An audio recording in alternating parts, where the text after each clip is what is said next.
Hello guys, ഇന്നത്തെ വെച്ചിട്ട് special പായസം. അണ്ടിപ്പരിപ്പ് മുന്തിരി ഇട്ടിട്ട് ഇട്ടിട്ടുണ്ട്. മതി 2 ക്യാരറ്റ് കൈ ഒരു കല്ലിപ്പ് പാല് പിന്നെ നമ്മൾ സൗകര്യം ഇത് ഈ ക്യാരറ്റ് രണ്ടെണ്ണം നമ്മൾ ഗ്രേറ്റ് ചെയ്യുന്നത് അപ്പോൾ ചെറുതാവില്ല കട്ടി തന്നെ ചെയ്യണം. നമ്മൾ ചെറുതാണ് തിന്നാം.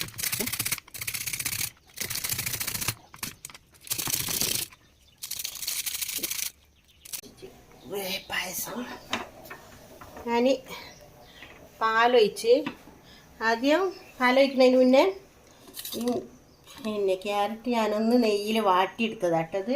എന്നിട്ട് ആ പാത്രത്തിലേക്ക് തന്നെ ഞാൻ പാലൊഴിച്ചു. പിന്നെ നെയ്യിൽ അണ്ടിപ്പരിപ്പും മുന്തിരിയും വറുത്ത് വെച്ചിട്ടുണ്ട്, മാറ്റി വെച്ചിട്ടുണ്ട്. ഇനി ഇത് പിന്നെ സാവുനരിയാണ്. സാവുനരി അതിലേക്ക് പാല് തിളച്ച് വരുമ്പോൾ സാവുനരി ഇടണം. സാവുനരി കഴുകി ഊറ്റിയതാണ്. നേരത്തെ അതിലേക്ക് ഇട്ടു. പായസം ചെറുതായി